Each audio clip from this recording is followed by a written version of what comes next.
Per il Cotton Club, dopo le rivali più acerrime, ci sono ora tutte le altre. Per la Roma Calcio 8 ha agganciato quel sesto posto playoff, non si può più sbagliare. Buonasera e benvenuti al Ciriaci, questa è la 20ª giornata di Serie A della Lega Calcio 8, quella che oppone il Cotton Club e la Roma Calcio 8. Azione per i campioni d'Italia del Cotton Club che vanno ora con Nolano. Nolano si appoggia ad Artistico, fuori di un nulla. Anche Ciccolini si allontana, rimane Chianese in zona.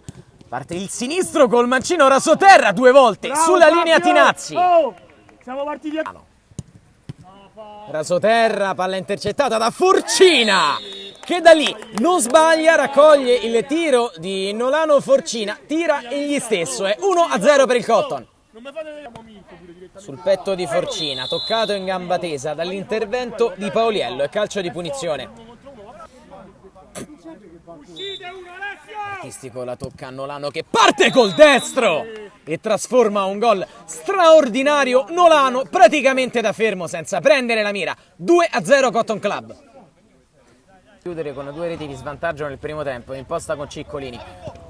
Corta la palla su Golini, allora Forcina in area, l'assist ed è il gol di Mario Artistico. Forcina altruista, Artistico da lì davvero non può sbagliare. 3-0 Cotton Club.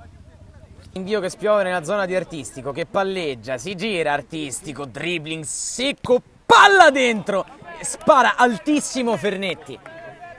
Fonda al volo da Fernetti, ma è molto bravo Paolì. Quindi Mari direttamente in porta, ma c'è stato un fischio, il gol non è valido. Paolì. Lungolinea, trova libero Ciccolini, palla di ritorno a Paolì, vicinissimo al gol dell'1-3.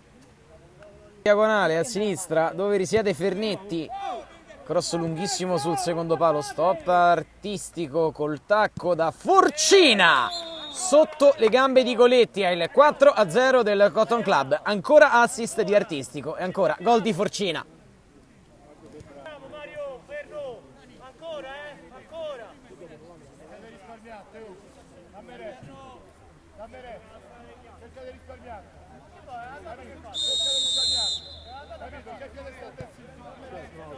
Feola, riparte la Roma. Conti protegge palla Conti. Pisapia se la va a prendere con Conti.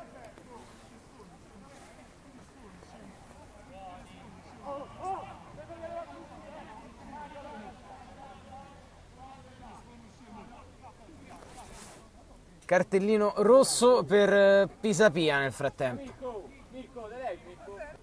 Dialogano Conti e Blandino quando giunge il triplice fischio del direttore di gara. Il Cotton Club batte 4-0 la Roma Calcio 8 nella quinta di ritorno di Serie A della Lega Calcio 8.